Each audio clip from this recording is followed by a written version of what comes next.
Hello, everyone, and welcome back to Purple Nuna Podcast. I'm Stephanie Conti, and I am here with the Wallace to my Mr. Tusk, Savanna Lanausse.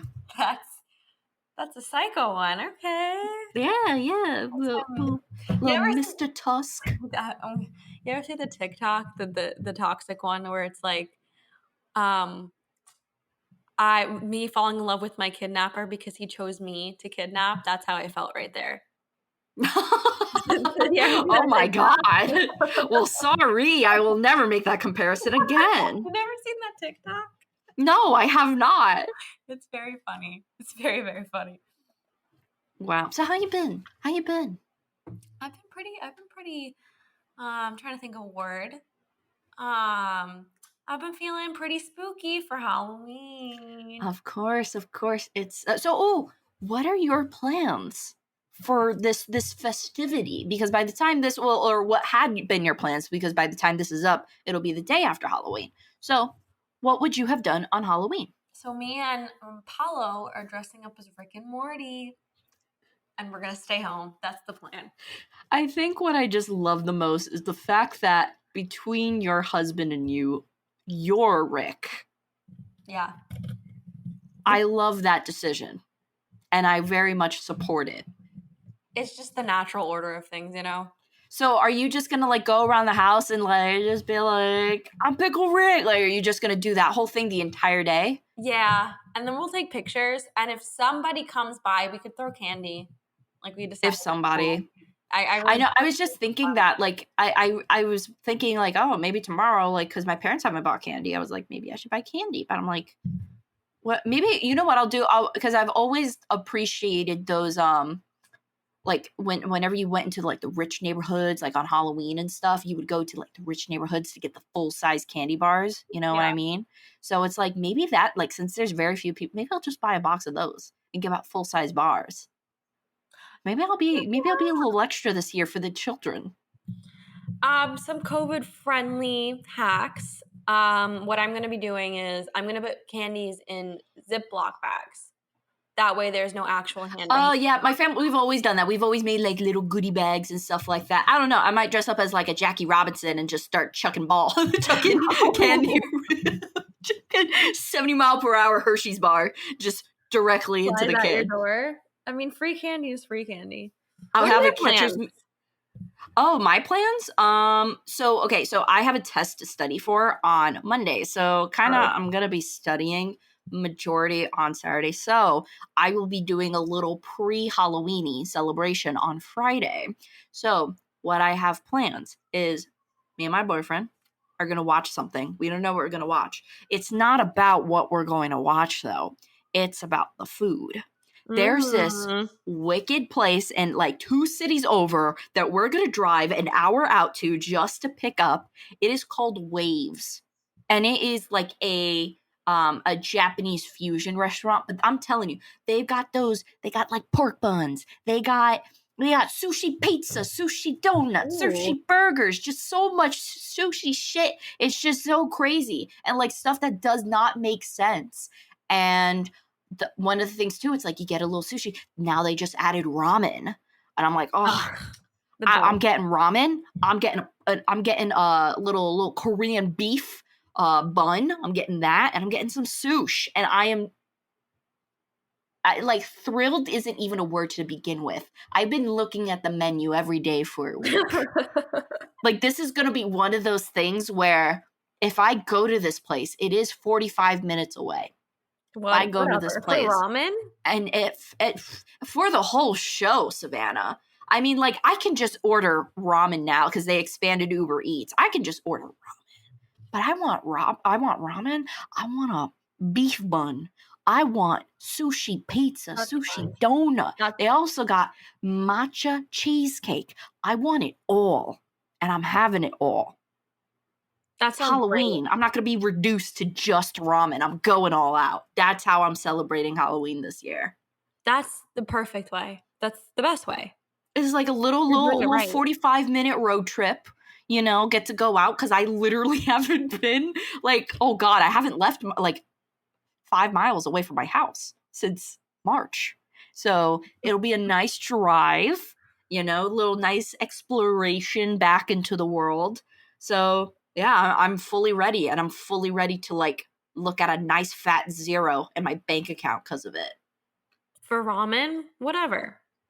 The money will come back. It's fine. Is it for the ramen, or is it? This is almost like a very This is like a spiritual journey for me.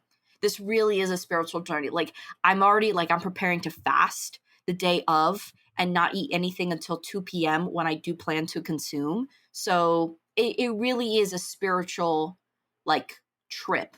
This is being. Like, I might treat myself to some ramen. We had really good ramen the other day. Oh, so good. So cool. Shout out to Domu, Orlando. Holy crap. If we had a ramen sponsorship, We'd be the perfect candidate for that. We're done. I'm quitting pharmacy school. Be like, Mom, why do I have to be a pharmacist when I can get free ramen? I don't need to work. Yeah. Be like, come on, Cindy. Look at the the big picture. And then everyone would be like, but Steph, you already paid for your school student loans. You're going to go $40,000 in debt. Be like, psh. Free ramen, whatever. I'd be like, but you know what I won't be in debt of? Ramen. When we review Tampopo, we got to order ramen. That's the only It's a sin to not consume some type of noodle-based food while watching Tampopo. It really is. I have never once allowed myself to watch it without eating ramen. It just feels immoral to just go about it that way. Well, no, because then you start craving it. Like you start craving it, and it just, like, I'm not someone that can watch, like, mukbangs, however you pronounce it. I can't watch those. I cannot watch those because I'm just salivating like a little dog in front of the screen, like just wanting the food. So Tampopo must eat with food, which I can't wait. We got to make a day out of that too. Yeah, I'm excited. You and me just watch it. We'll get some ramen. We'll do what God intended for Tampopo. Seriously. Of course. All right. So, what movie would you like to start off first with? We got quite the selection. Well, first, I think we should end with a banger. So obviously, Tusk. We have to end with Tusk. That's your banger? That's the banger. Dude, that's the big shebang right there. That is the big shebang. Okay, so would you like to start, would you like to introduce Friday to us? I would. Hold on. Give me a second, guys. Sorry. Take your time. It took me a minute. If people got time to watch, listen to an hour-long podcast, they got time for a few seconds of delay. It's fine. I got it together. Sorry about that. All right, so Friday is a short film based on Ted Bundy's execution in 1989. It's sort of like a coming-of-age story behind the backdrop of that. And it stars Elizabeth Ashley, Jordan Denali, Jimmy Stanton, and Michael Satow. What did you think, Steph? So I thought it was interesting. I think it was really interesting because obviously, like, I'm a youngin'. I don't remember. I wasn't around for Bundy's execution, I believe. When was he? 89. No, I was not alive. I wasn't even a thought. So Bundy's execution and everything is just like, especially since at least within the past 20 years, we haven't had any major executions. Like, we haven't had a Bundy or a Dahmer or any type of serial killer like that. Praise the Lord, because that's terrifying. I mean, no, I'm not bummed out. I'm not, I can't see an execution. Like, I'm not bummed out or anything. But it's so weird seeing this setting. And, like, this was people's lives. Like, people saw this at a time and was like, oh, yeah, we're going to go to the prison. And how strange. What a strange. Which is also very weird because it's like, what do you just do? You're just staring at a prison building, waiting until someone goes, yup, he's dead. And then everyone goes, yeah. Like, that's it. Like, it's not like you're going to see the execution. Not to discriminate, like, but the whole short film felt very Southern. Oh, dude, because you want to know why? Because Bundy was executed in Florida. Oh, God. What do you think? Homeland. The motherland. That's where we currently live right now in Florida, in sweet Florida. This gives me, like, I don't want to say the word because I don't know if it's like a problem. Heebie-jeebies? No, I was gonna say hick vibes, but like, Okay, I mean, we're in Florida. I feel like we can say is that a that. bad word now? Do you know? Is that a bad I word? don't I know. don't think it's a bad word. I don't think it's a bad word, but you know what? To any of you guys who Are you guys are like consider yourself in such label, if it's offensive, we apologize. maybe? We're ignorant. I don't know. I'm from the north. Or as y'all would say, ignorant. Sorry. Okay, well, we better stop in our tracks there I know. Okay. before we Anyways, we're drop talking about Bundy, yet we're kind of ostracizing a whole nother crowd here. But yeah, so I think it's a very weird setting, especially for us since we don't see that or we don't know much about it. Like I know about Bundy, but I don't particularly know about people just waiting outside the prison going yeah, like and stuff like that. So it's a very weird backdrop. It is definitely a short film. It's like 15 minutes long. I thought it was filmed well, and I do think it's worth seeing, but I I think there is a message, but it definitely is a message that can be lost within everything. It's not a very direct message either, in my opinion. What did you think? I agreed. I like the ending a lot, Hmm. but the middle does get kind of strange because you don't really understand why some things are happening. I didn't really Yeah. understand the whole point. I like the ending, and I think the ending definitely had some The significance. diner sequence kind of was a little off. It wasn't enough for me, in my opinion, to be substantial and within the 16 minutes.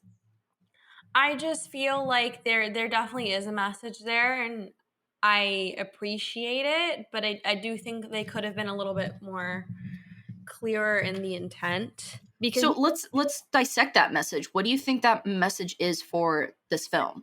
I think there's a lot of people like Ted Bundy out there. I think that's the message. Maybe not as crazy, but I think when this girl like kind of tags along with these guys that definitely like seem to take advantage of her in a very strange way. Like they Yeah, rob her at the end and they make her like which prank an old was lady. which didn't the lead up to it in my opinion didn't make sense. Like them robbing her makes sense, but how it culminates to get there really doesn't make sense, especially like after the whole diner scene. Like I felt like the diner scene really didn't show much, especially with the photos and everything like that. um my theory though is a little, it's on the same page but it's a little bit different than yours. What I thought this film was trying to show, because in the beginning they kind of just, the girl look around goes yeah, everyone's stupid, and it's kind of like there's always this idea or notion that like when you hear, in my opinion, girls who are, or you know, people who are being led by serial killers and who are killed by serial killers, led into traps and stuff, you think how stupid could they be? And I think Smart. this That's a girl really kind of good looked, idea. who looked at the crowd and was like, look at all these stupid people, ended up Doing something realizing that really stupid. she easily, not just as stupid as going to, she was not only just as stupid for going to this execution thing to make money, but she was also stupid in a way where she let herself be put in a situation that people like Ted Bundy would have taken advantage of. Like she kind of fell into those similar traps that people like him would make. So that's what I thought it was more based off of. Although I don't think your idea is wrong. I think it's kind of within the same ballpark, but I felt like it was more like, especially towards the end, because it does end with her like a Yeah, man yeah. asks like, do you want to ride? And you can tell like there's like a lot of hesitation, and she just kind of like shakes her head no and stuff. And I do think well, let me ask you this. Because you said you like that ending. Because I think she goes in the car or something happens to her. Gotcha. So okay, because I interpreted as her not going into the car. I mean, it was very open ending, so it's not like Oh, I either don't one of know. us are right or wrong. I'm gonna be honest. Like you said, I think the whole thing could have been a lot clearer just because I think your interpretation makes the most sense. And now that you say it to me, it's very clear. But the whole short film is what, 15 minutes? I think it easily could have been a lot more condensed into like a solid 10 to 12 minutes. Well, I just think it could have had more substance. I think we were looking at this girl. Like this girl, basically, she hangs out. She gets led to hang out with this boy she went to high school with, I think. And they're like, which, by the way, rule number 1: never trust a man with a rat tail. Never trust a man with a rat tail. 80s. That was never a look. That was never. No, it's a law. It's a law. You never trust men with rat tails.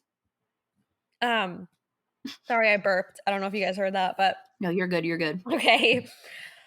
I liked it. I just wish we would have saw more.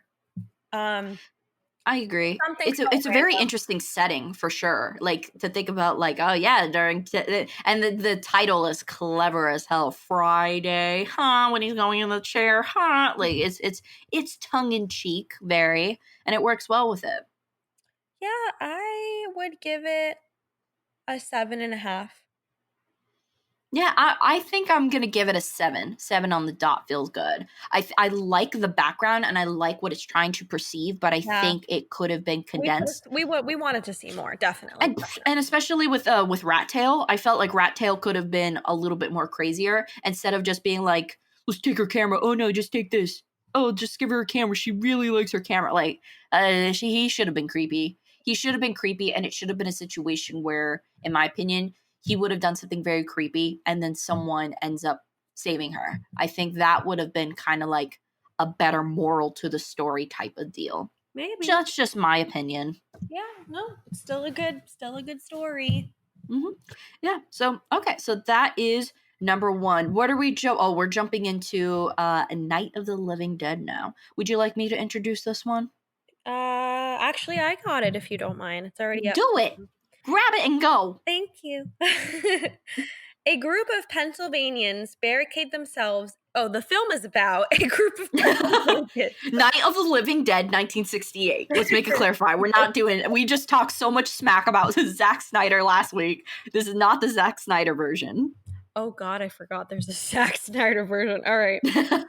A group of Pennsylvanians barricade themselves in an old farmhouse to remain safe from a bloodthirsty, flesh-eating breed of monsters who are ravaging the east coast of the United States. So this movie stars Dwayne Jones? Dwayne Jones, Judith. Dwan. Like, I don't want to be incorrect. Dwayne Jones, Judith O'Dea, Carl Hardman, and Marilyn Eastman, and it's directed by George A. Romero. Mm-hmm.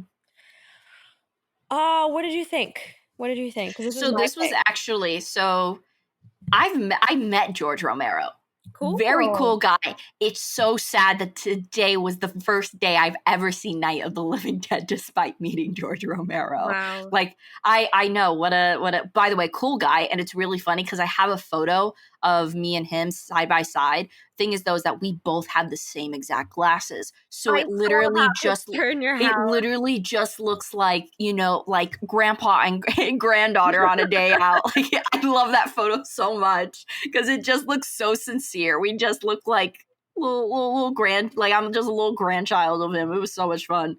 But this was my first time seeing it, and I will say, with all of these, because if you hear about Night of the Living Dead, you hear it's iconic and stuff. I will say, because of its year 1968, I kind of put it into a category of cheesiness as Blob before watching it.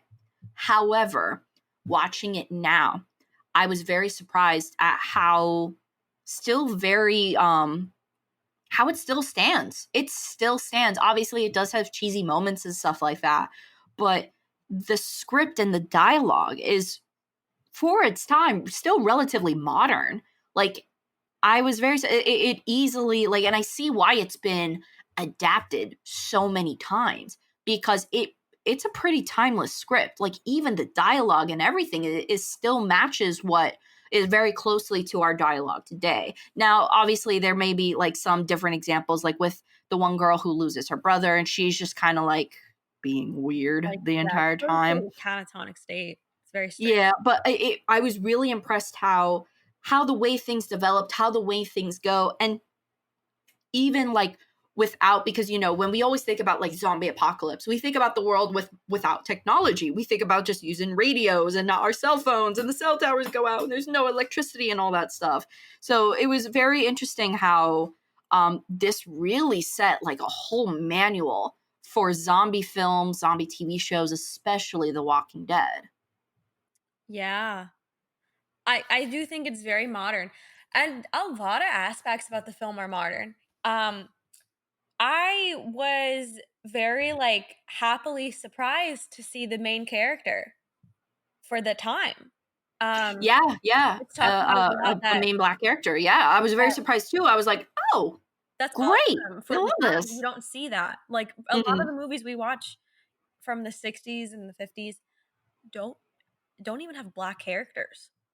And that's a thing too. Let's just look at The Walking Dead, not the comic, just the TV show. Like, and even more modern zombie films tend to be more white-based Americans. That is actually very true. Now that I think of it, it is mostly mice. They usually have like one or two black characters, But not something like this where it was literally from like within 30 minutes all the way to the end of the film. and it's very interesting because it's something we've talked about in the past. But usually, when there's a person of color or orientation or something, that is their personality. That is what their character is based on. And it was never talked about in the film that he's black. Yeah, I was expecting that because you had like this old like curmudgeon guy who's like meh, meh, meh, meh. So I thought Yeah. I was expecting him to be like, oh, just start saying racial slurs and whatnot, and like that being a part of the tension in the movie. And I was pleasantly surprised because although I do think it would have been fitting for the times, it wouldn't have been necessary to the story. Well, yeah, so it's actually very impressive that they were actually able to go along and do that, and the movie was incredibly successful. So that's awesome. Yeah, and what is crazy to me, so everyone's like, oh, like Night of the Living Dead, an indie film, an indie film. Yeah, so I don't know who said, like, because I think, like, the definition of indie film is very subjective. Like, for me personally, I think indie film is, like, depending on who makes it and, like, when it was made. Like, I thought, like, okay, for Night of the Living Dead, Savannah, guess how much it cost to make back then, Night of the Living Dead? Oh, I don't know. Tell Because me. I was very shocked at how high priced it was for Well, back I then, never and they thought it still was low consider it. budget. I didn't look at this film and think it's low budget just because I it's always assumed it was because you hear like, oh, they used the chocolate syrup and like the brains and the body I thought parts that that they was eat just is because it was is the 60s. I didn't think that was because they had no money. like, okay. So Um, what would you guess ballpark for 68? How much money did it okay. take to make this movie? Uh, okay. I'm gonna say somewhere in the millions. If I Back then, or like, are you including inflation now? Like, I'm saying like now. I thought we were doing now. no, okay, no, no, But no. Give back me then? monetary value for back then. Okay. Because my guess was about like $20,000 back then. Oh, $20,000? That was my Okay. guess. Okay, I would say $50,000. It was made for $114,000, which is equivalent to $800,000 today. And it's considered to be one of the most successful because at the time it made 30 million, which is now over 200 million. That's crazy. So it made over 200 times its budget. That's awesome. Well deserved. Yeah, but I was also like, what? Like, that's so expensive. Like, could you imagine back then? Because, like, if you really think about it, $100,000 back then, that was like 4 houses. Was it? Were things that inexpensive back then? I mean, I did it. Okay, hold on. How much was a house in Average 1968? house. Because, like, no, like now you go, oh, $100,000, that could buy you a home today. Yeah, the average American household price was $24,000. Gosh. That's college tuition now. Not even. Seriously. But it really is an impressive film. An impressive film for its time and even impressive film today. Like, it was a very enjoyable, because some horror movies kind of lose their touch over the years, especially as you get older and things like that. But I don't know, there's just really something about Night of the Living Dead that really is fresh, even watching it for the first time in 2020. It definitely has a charm to it. It's one of those movies where like it's obviously dated. Some of the zombies, obviously they don't look as great. The movie isn't going to be as scary in terms of that, but it still has that everybody finds it scary to be trapped in a house. Everybody's Yeah. everybody, no matter what time of the year, time of the century, I don't know. Everybody finds it scary.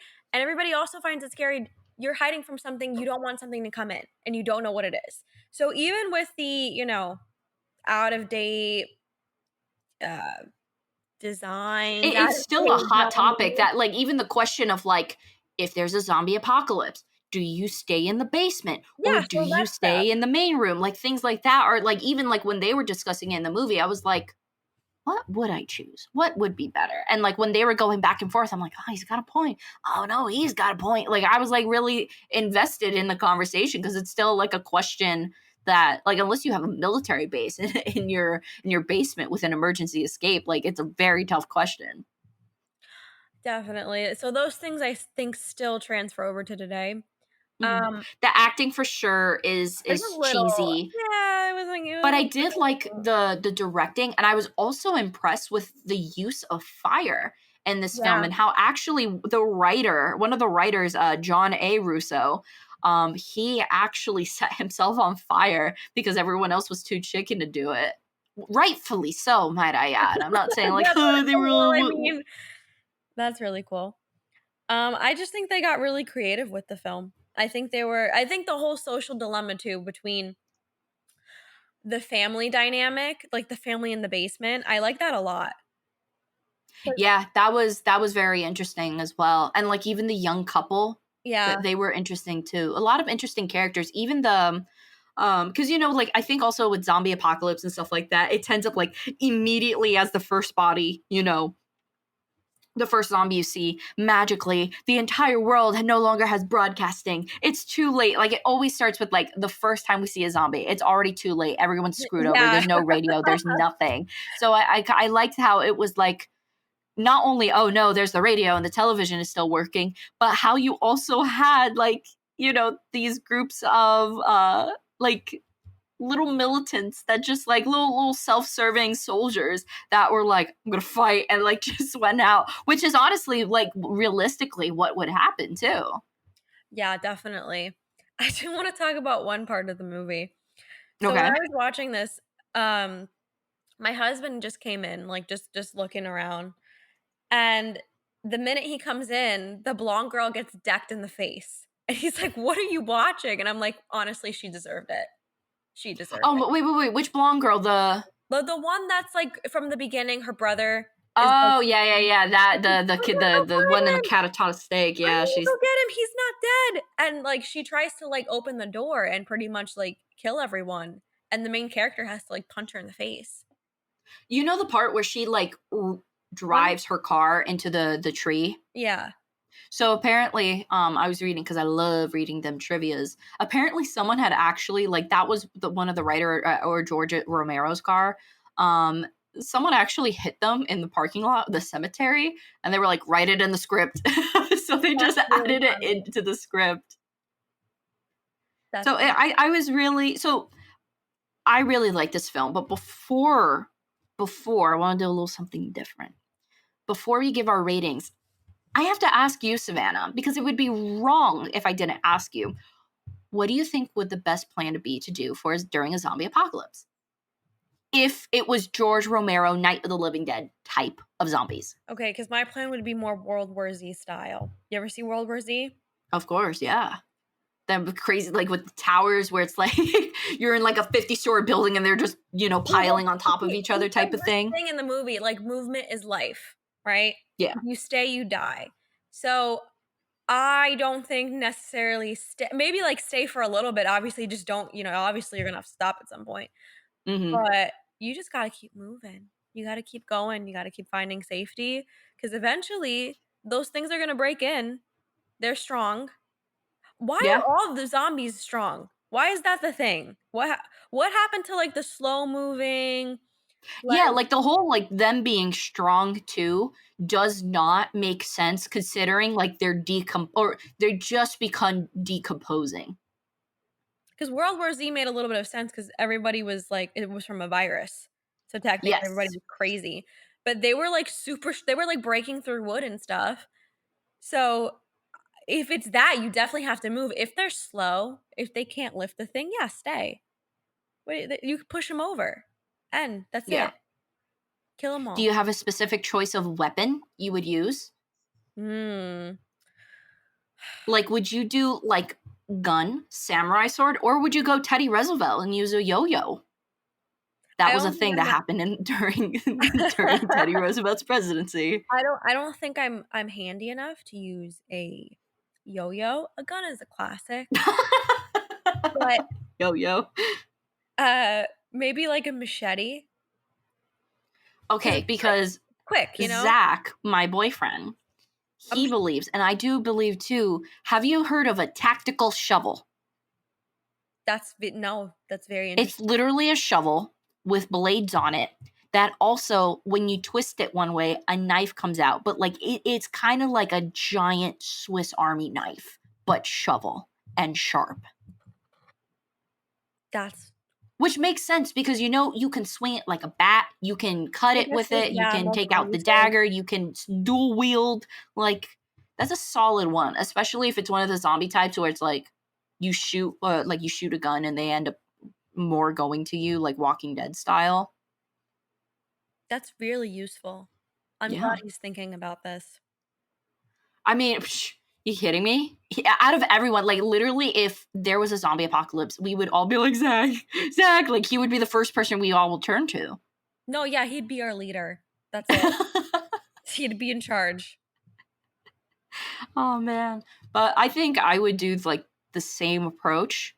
I think I would because I like to play a zombie video game called 7 Days to Die. So I have a little expertise in the area. And it is true. In order to beat the game, you gotta move. Because like in this game, like you can die from dysentery and stuff like that. So you have to feed, you have to drink, you have to stay hydrated, and you have to do all that. And the only way to do that is by moving. Because unless you live by a river where there's tons of cattle, you're not going to find food or water. And you know to hunt and you know how to prepare all that stuff and you have a fridge. Like you just need to move and look for cans of green beans. I'm glad I was right then. I'm glad World War Z taught me something. So Yeah. we're all Unless you like stumble upon a military base well, of course. with all their supplies still. Like that would be the only exception because they have like so much MREs and stuff like that. Yeah. Well, I'm glad Hmm. we're all prepared for this stuff. So, what's your rating of Night of the Living Dead? Uh okay. I give it a 7.5 because um I really enjoyed it. I think there are a lot of great aspects about the film, but it is a little slow in the middle for Hmm. me. It did get a little slow. Things really escalate in the beginning and more towards the end.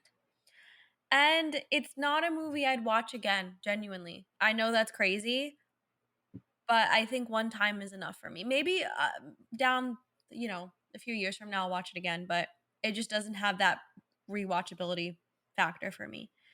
So Okay. And are you a fan of like the zombie genre or is it just like not your thing? I am. I do like zombie Okay. movies, um, Okay. but I don't watch them all the time. All right. What I do would have to say for this one, I'm going to give it a 7.8. 7.8 feels right. I like it. I think it's a little camp. I think it's a little cheesy at moments, but I do see myself rewatching it, but more like a bi-yearly thing. Like every yeah, 2 years I'd sit down and watch this during Halloween.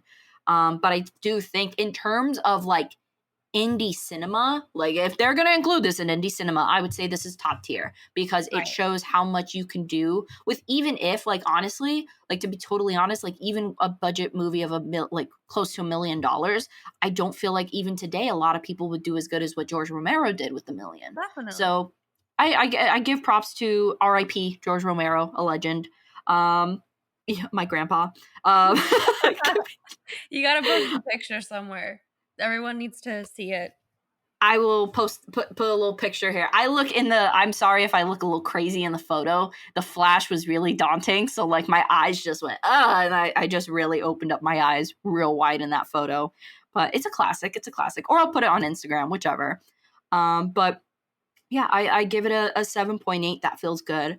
Do you have a favorite? Would you consider World War Z your favorite zombie genre movie? Like, would you consider that? I really, really like World War Z. I don't watch them all the time, so I don't want to say which is my favorite. I'd have to rewatch Gotcha. most of them and then rate them, but I will say World War Z is up there just because I really like the story. Before we go on our next movie, I do have a little fun fact trivia. Okay, I love it. I learned it in microbiology. So you know it's totally possible for a zombie apocalypse to happen? I didn't need to know that, but Yeah, you just have to cross mad cow disease with there's actually like a little zombie, like a little, and within ants there's a little zombie virus type of thing that they have where pretty much it makes these ants go like pretty much have like manic episodes where they kill their friends. So there's that thing within ants, but you just got to take mad cow disease and you can take something like a super spreader of Ebola. And there you go. But it would really have to be a really aggressive form of mad cow disease, like something that would make you go berserk. But fun fact, that's awful. it's possible. That's not fun at all. It's possible. I didn't have fun hearing that. Don't eat raw meat while having COVID. Please don't.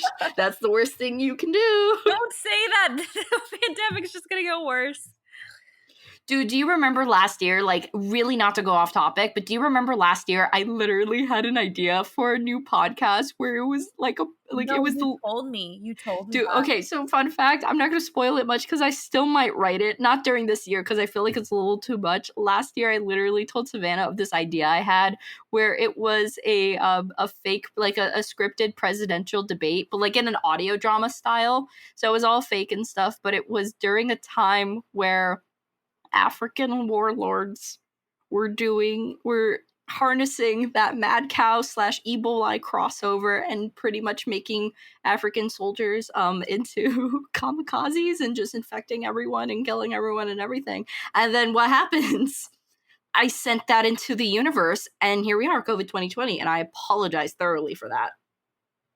You're really gonna put the God literally looked at my script and said copy paste. Oh, that's it, everybody. Blame Steph. She did it. I'm sorry. 2020. Dude, okay, also, but here's the thing. Did I start it or did this movie Contagion with the bat start it? Who's more to blame here? True. Okay. All right. Case settled. Settled that. We're done here. No, we got Tusk. Am I going to introduce Tusk? I feel like I have the right to. You have to. I have to.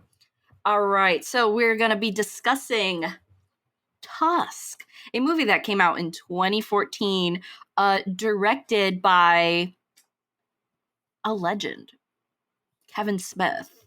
And it is about a brash and arrogant podcaster gets more than he bargained for when he travels to Canada to interview a mysterious recluse who has a rather disturbing fondness for walruses. Yes, if you haven't seen this movie, get ready. So this movie stars Justin Long, Michael Parks, Haley Joel Osment, Genesis Rodriguez, and of course, Johnny Depp. So Savanna, so we all know that I was the one at the party, at the little hangout we had last year to go, hey everyone, let's watch Tusk. I did have our friend Matt look at me and go, thank you, that's my new favorite movie. But I also did have other people look at me and go, I will never forgive you for this. So Savanna, that was your first moment of seeing Tusk, correct? Yes, it was. Let's take a little dip back in time and talk about your first impression of the movie. Okay, well, after I watched it, I think it's important to note that I tried to find Justin Long's ringtone in the movie, where it's like, come on, poor Margarita. I really tried to find it. Couldn't find it anywhere because it was stuck in my head. Because the phone would ring in the movie like a lot. Yeah. So that I'm still trying to find it. If anybody knows where I could get it, that'd be great. It's the type of movie that's so graphic. Sometimes I'll be just doing something random and the walrus will just pop into my head. Like a Vietnam flashback? It's like a flashback, yeah. That's how graphic the imagery was in the movie. But I will say, obviously, the movie isn't supposed to be it doesn't take itself too seriously, but Mm-hmm. really creepy. Like, if you guys are still looking for stuff to watch during Halloween, I know this will be out after Halloween, but it's kind of spooky.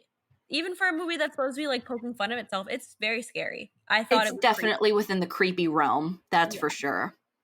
But I do like it. I think in terms of like horror, this is kind of like, as weird as it sounds, I enjoy this type of horror. I enjoy the innocent guy stumbling upon the crazy man with a crazy backstory. And you know what? I'm just going to make this loud and clear because I don't want people to be listening to this going, are you kidding me? What do these girls think about it? Just say it. Just say what you think. I'm telling you right now, I'm going to be giving Tusk a higher score than Night of the Living Dead. That's probably, yeah, me too. And we're probably gonna have to And explain ourselves. Friday. It's just, We have to explain ourselves because all our of course, credentials of are course. going to But go out the before you click window. away and you're like, I don't want to see this nonsense or hear it, hear us out. Hear us out. Yeah, because I wasn't on board at first, but after I saw it, did have a change of heart. We're gonna have to explain ourselves on this one because all our I credentials are know gonna go this is out the like freaking full, like window. our like our little on like our honor is on the stake with just this review, you know? Like we got like we didn't personally get any like lashbacks, but I remember when we talked about Chasing Amy, there were so many comments on a similar post about Chasing Amy where people were like, "Oh no, it's an awful movie. Oh, Kevin Smith, like and all stuff like that." And now I'm like trying to explain how I'm going to proclaim right now and put into the universe that Tusk is my favorite Kevin Smith movie. I have to agree. And you It's know what? so Kevin weird. agrees too. I literally have asked him, I'm like, what's your favorite movie he's ever done? He's like, Tusk. It's my masterpiece. I'm like, okay, I agree. It's such a stupid movie, but it's so good. The whole thing's Okay. not amazing, but it's definitely worth the 2-hour watch. You won't So forget there's it. a lot of parts in this movie that are typical B movie type horror films. But I will say this, there are about 3 to 5 moments in this film that, despite the weirdness and everything on, are filmed incredibly well, are acted incredibly well, and the dialogue is just fantastic. Like, there's personally one, I have two favorite moments. One, there's a character played by Genesis Rodriguez named Allie, when she is staring into the camera and crying as she's talking about, Wallace and, how she doesn't feel like appreciated by him and things like that. Like, that's a solid scene. Oh no, she's very good. That's a solid actress, a solid scene, and the way it was done and everything is fantastic. And the idea of having her look into the camera for like a few minutes and just kind of pour her heart out was just impeccable. And one of my favorite aspects of this movie too is in the end when they actually use the song Tusk by Fleetwood Mac, which, by the way, attributed to more than half the budget of the movie. That's Just to use the song Tusk by Fleetwood Mac. Well, Fleetwood Mac is an American treasure. Of So course, well deserved. And you know what? Every penny was worth it, especially to that scene in the end where Haley Joel Osment and Genesis Genesis are, running around through the stairways and stuff like that. It's such a well done scene. I think my favorite part of the whole movie, the one thing, the star of the movie, I hope we can agree on this, is the bad guy. He is one of my Yeah. favorite bad guys probably ever. I really like sick, like I what's the word? Kidnapper, scientist, What am I looking for? Killer? Yeah, like Murder? kidnappers and stuff like that. I really like a kidnapper murderer with a good background. And I feel like they did a really good job explaining why this guy was so crazy and then explaining why he got so crazy. So, Like, it was so crazy, but it was just enough to make some kind of sense. like, you Like, it understood, wasn't like, just oh, this guy's like been a psychopath, but here's why he's a psychopath. yeah, no, it wasn't just like, "I woke up one day and dreamt of a walrus." It wasn't that. It was a lot more in-depth. It was a lot more, like and this amount of psychology behind this character is pretty crazy as well. How the fact that he has to make a walrus because he has this guilt of eating his walrus that saved his life, and that the way he must go is to be killed by a walrus is just a very bizarre, but psychologically does make a lot of sense. Yeah, so he's definitely one of my favorite bad guys. He was also, fun fact, he was Jean Reno in Twin Peaks. Wouldn't have ever known. I Stephanie know, told me that right? one day. I was like, I wouldn't have never known that he was that person. Mhm. Justin Long is good at the movie. Haley Joel Osment is good in the movie. Love. The Yoga Hosers, which is another film that Kevin did later on, I think, right? That came out after Yeah. Tusk. So Yeah. Tusk, it was Tusk. So fun fact, this is all part of a trilogy. And I believe it's called like the Canadian trilogy or something like that. I forgot what the name is called, but essentially because there was Tusk, then the sequel, the indirect sequel to it is Yoga Hosers, because that's where Harley Quinn and Lily Rose Depp make their appearance, in this movie and end up being there. So the next one that I am stoked for is Moose Jaws. Oh, you've told me about that. Yeah, it's just Jaws, but moose, because apparently mooses and meeses are terrifying in Canada. I'm excited. They kill a lot of people in Canada, apparently. I could use another version of Tusk. I could use it. I just really want all the, like, almost all the characters. Obviously, Justin Long's character can come back. But if I really just want to see Haley again, fun fact, guys. And my boyfriend's probably gonna like mute this part because he's like, rolling his eyes. I love Haley Joel Osment. I'm putting You this were, out to the universe. yeah, I no, she really numero uno fan of Haley Joel Osment. Yeah, no, she really does. Like, I remember when, you went down to New Orleans, you were like, "I feel it in my bones. I couldn't I was go. I literally didn't I feel was it." such a creep on set. Like every day I was like, is Haley Joel Osment gonna be here? I was like, that's my only requirement. You don't need to pay me money. Like I was just so crazy. But he ended up sadly not being there. But I believe he is confirmed for Moose Jaws. So I'm waiting. I am literally waiting to be called on for that. So hopefully when this COVID stuff is over and if I can get a break from school, I will be there. Woo! I wanted to talk about my negatives on the movie. Okay. The only thing I didn't care for, Mm-hmm. it makes my heart very sad. Johnny Depp's character did get a little long. He plays Bonkers, this yeah. He plays this detective in the movie, and he's, like, cool. He's funny for a little bit, but I just remember this one particularly long scene. It's long. It's, like, 20 Yeah. minutes of him talking, and after a while it does take up a good chunk of the movie, so I could have done without all that, but other than that, as weird as it sounds, I don't have any complaints. I know. And that's one of the things where it's like we're putting our status of being critiques on the line by saying how much we do like Tusk. And honestly, like, and it's even to a point where some people won't understand it, but if like in terms of the dialogue is fantastic. The acting against all actors, especially Michael Parks, is fantastic. There's moments of directing that are awesome, and like even like I loved like this little Spike Lee tribute towards the end of the film to the song Tusk. Like there's a lot to, and even the special effects. The special effects is creepy, done by Robert Kurtzman and everything. Like it is creepy, but great. Like in terms of what this movie is and what this movie could have been, it's peak.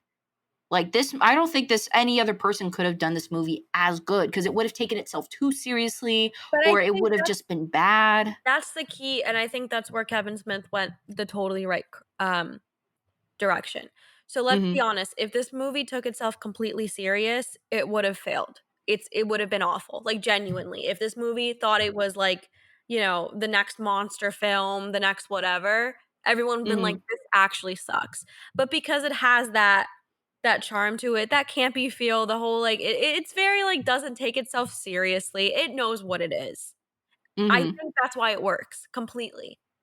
That is why it Oh works. my god. My boyfriend tried calling me. I'm sorry. I thought I Probably had we things are on working. mute. We are working right now. Unprofesh.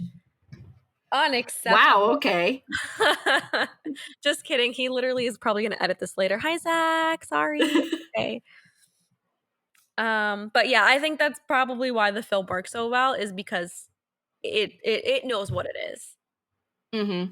So I will say also, Savanna, because I don't know if you've seen it, on YouTube available. If you like this movie or just want to know more about like the behind the scenes and how things were filmed on YouTube, I'm gonna plug in for a friend.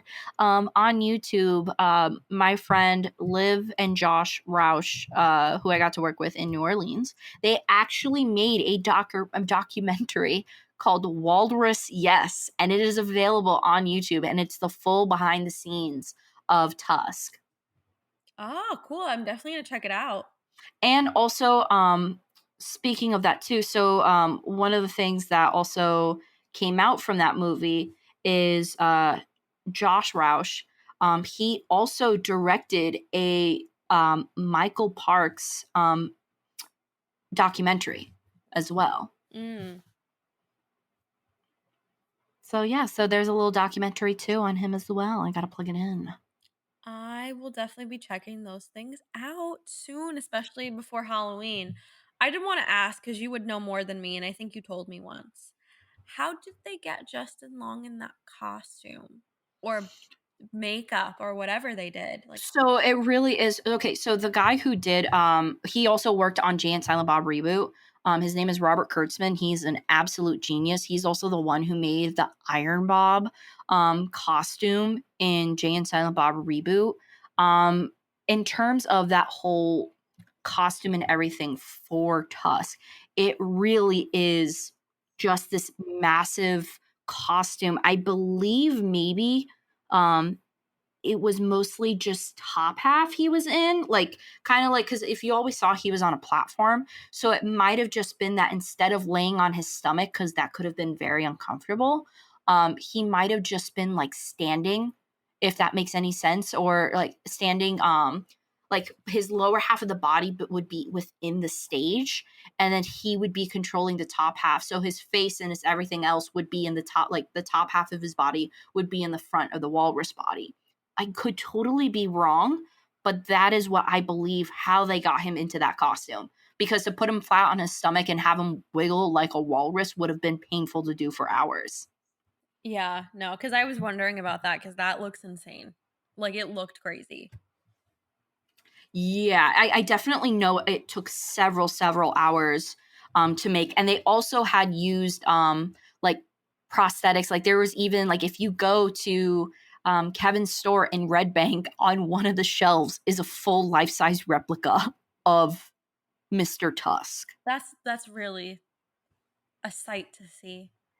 It really is. Apparently, so it used to be in like this casing that would like that was it's on like one of the shelves now, but it used to directly be above you in the store, and That's it was very terrifying. That's frightful. very intimidating. Yeah, I wouldn't want to see that multiple times a day. Yeah, no, like it's still there. It's just not in like over you. It's on like like a pretty large shelf and stuff. But so essentially, yeah, it was this I'm looking at it right now. Ooh, guess how ooh, so apparently the walrus costume was sold in 2014.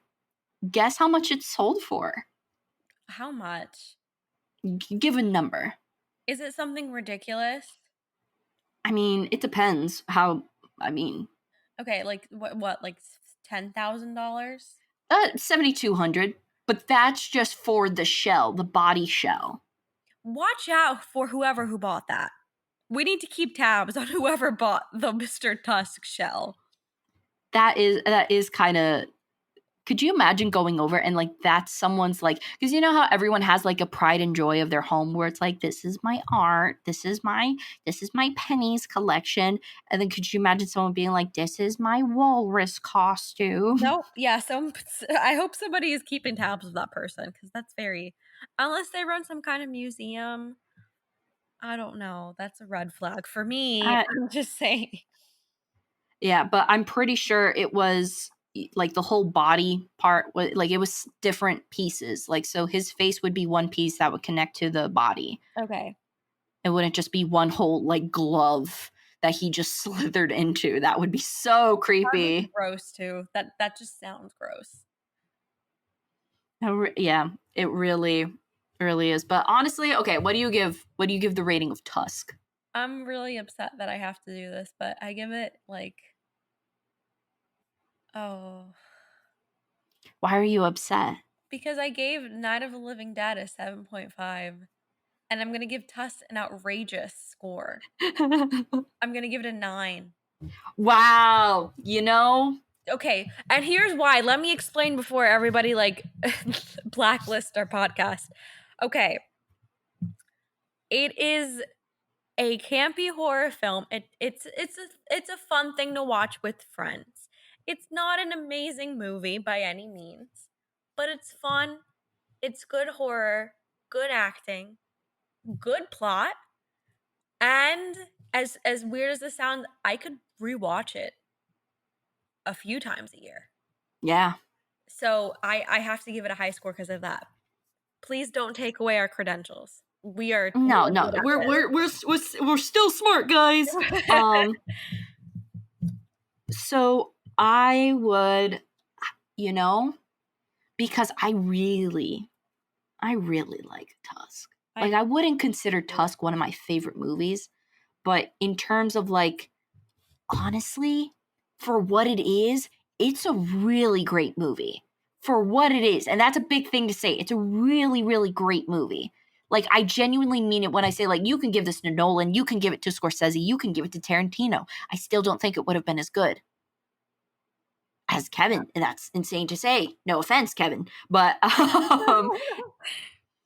I'm going to give it a 9.2. Okay. Oh, and by the way, I just looked it up. That ringtone, Wallace's ringtone, is actually the theme for Kevin's podcast, Hollywood Babylon. Come on, poor Margarita. That one? Yeah, so the song is actually a fan-made song created using one of the actor's impressions of Al Pacino. That's why I like it. Yep.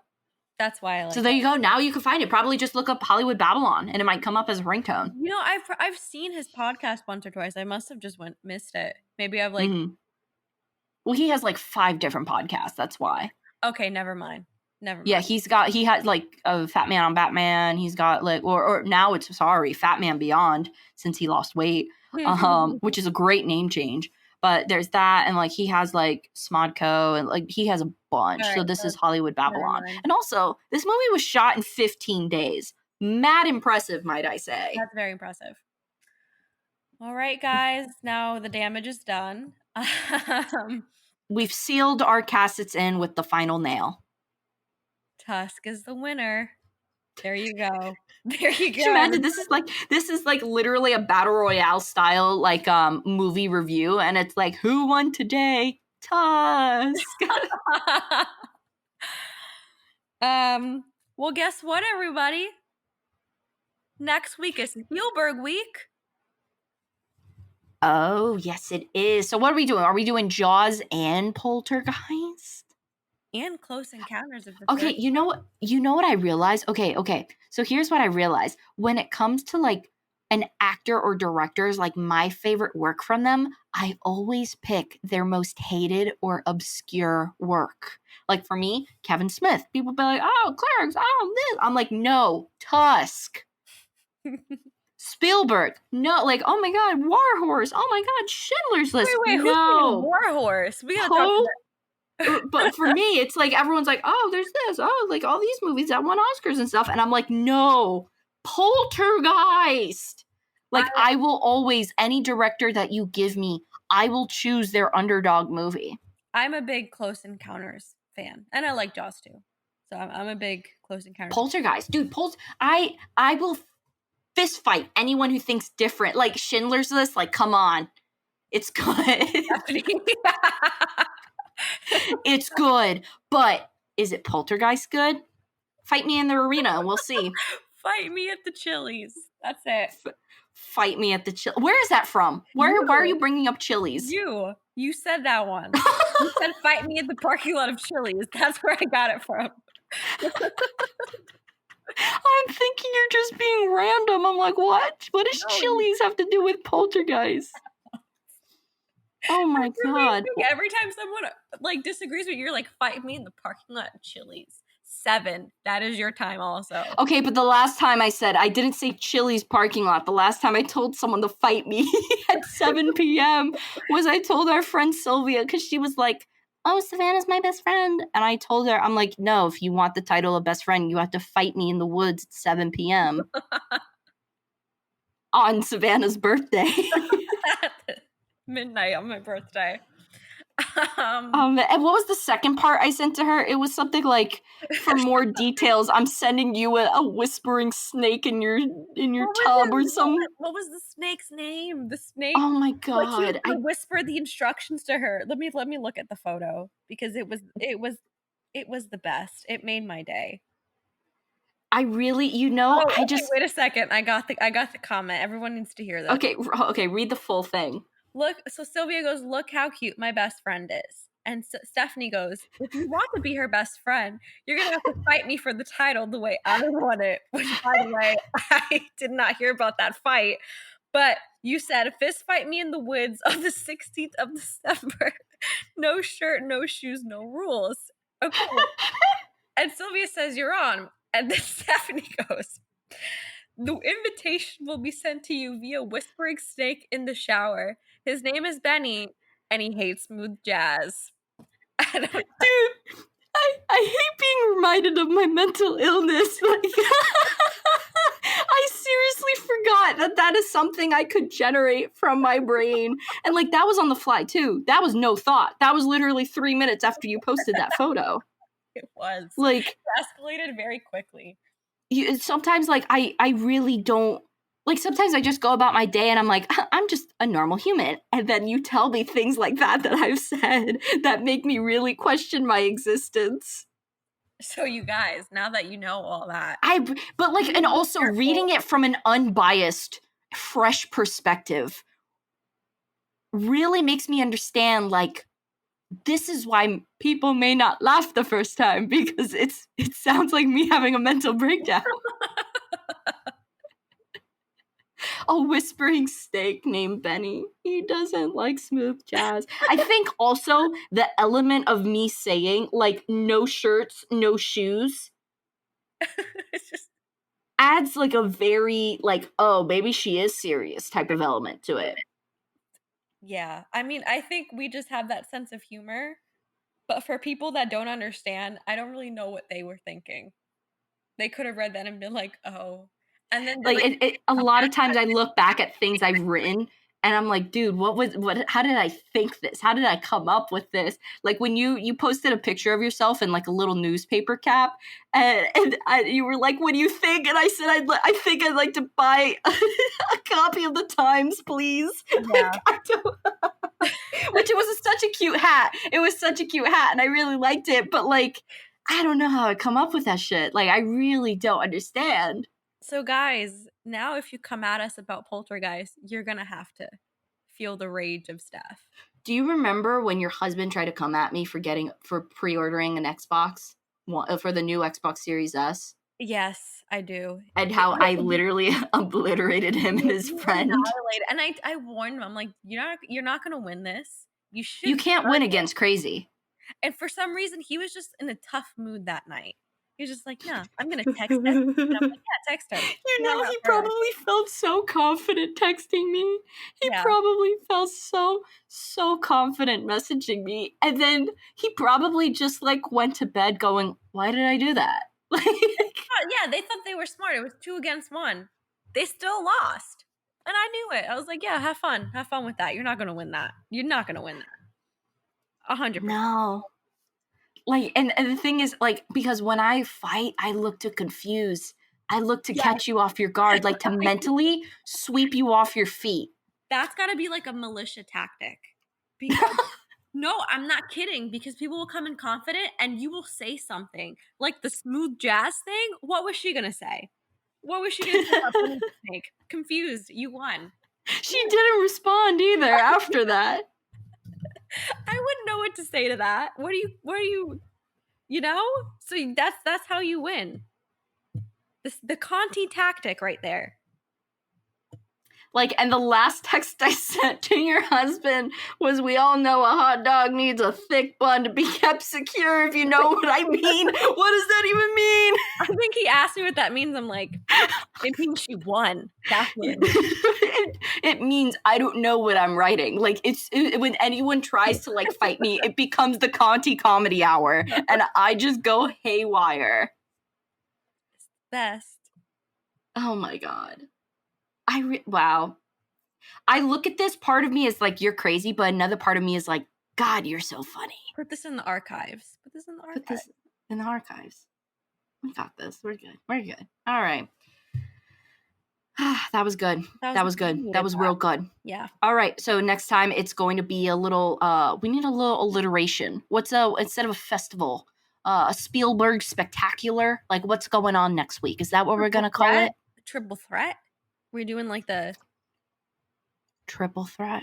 Yeah. I'm trying to think what else. Spielberg triple threat. We could call it triple threat. We could call it triple threat sounds good, honestly. Because it's the big three. It's the big three. The Spielberg semicolon, the Holy Trinity. To us, it's the Holy Trinity. It really is. It really, really is. If they don't see Schindler's List, people are gonna get mad, but whatever. Jaws is in the hill. Yeah, too bad. Sorry. It's good. Oh man, like, could you imagine like having a decent conversation with a human being and then them going, "Oh, have you seen Schindler's List?" But like you get like not upset, but you're like, oh, "You've seen Schindler's List, but not Poltergeist." Like that is such. To every critically acclaimed movie now, if someone says like, "Oh, have you seen this and that?" We're just gonna answer, "Well, have you seen Tusk?" No, then don't talk to me. You don't know movies. That's it. That's the response we have to give people now. Dude, like it's so crazy too because like I really like, for example, when I worked in New Orleans, there were rumors that Matt Damon was going to come down, but he ended up not filming his scenes in New Orleans. He filmed them in LA, and I wasn't there for that. So one of the things that I was really, this whole man's career, I was totally about to neglect, just to say, if I had the chance to talk to Matt Damon, I would have just said, "I loved you on 30 Rock." That would have been the only thing I said out of this man's 20-plus year career. After waiting for Good Will Hunting and everything, I would have just looked at him and been like, "I loved you on 30 Rock." 30 Rock's a great show. Anybody on 30 It's a great show. It's a great show. But that's my issue. Like, if I met Spielberg, or even like, Spielberg, like there's some directors like Tarantino where like all of his stuff are hits. Same with Scorsese, but like Spielberg, I'd be like, "Dude, Poltergeist, banger." He'd be like, "What?" Like looking at me like, "Are you okay?" But it's true. It is a banger. It really is. It really is. Do you have like, aside from Spielberg, do you have another director or an actor or actress that like you love a movie that is so underwhelmed? Because I know one other person. For an actor I could say that about. Who?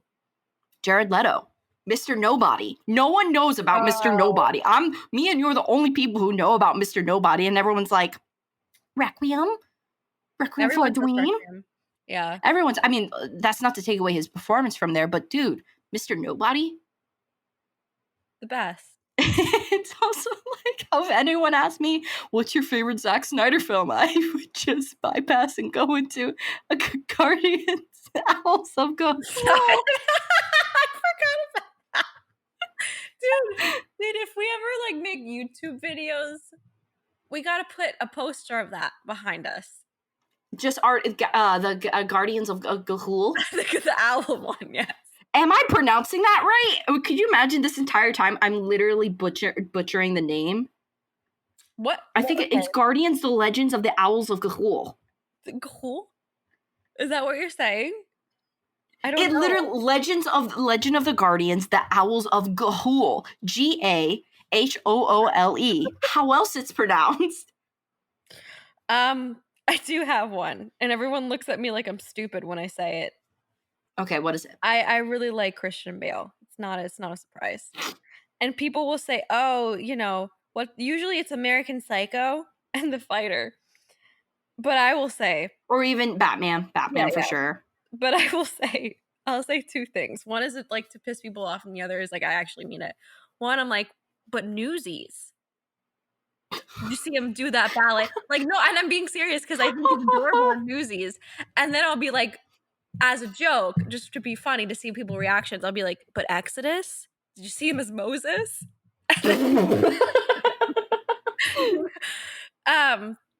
But that's it. I like Christian Bale in Newsies. I think he's adorable. Oh my god. I think, oh man, I'm trying to think of another person I could say. Literally for me, Brando, people will be like, Godfather on the waterfront. I'm like, have you seen Last Tango in Paris? Like, everyone thinks it's his worst movie he's ever done. But I love it.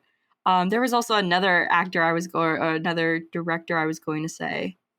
It's always Matt Damon and that or his SNL performance. Matt Damon as Brett Kavanaugh on SNL always gets me. So funny. Yeah, like I've always just gone with like the most extreme, unheard of movies, like when it comes to finding director favorites and stuff. Because usually, like that's where, like for example, like Tusk is Kevin's favorite movie, and like you could just tell there's always a little something more within the director's favorite movie. Yeah, you're right about that for sure. But all right, catch us talking about Poltergeist, Jaws, and Close Encounters of a Third Kind. Some Yep, we will. going on. See you next time. Okay. Bye. Bye.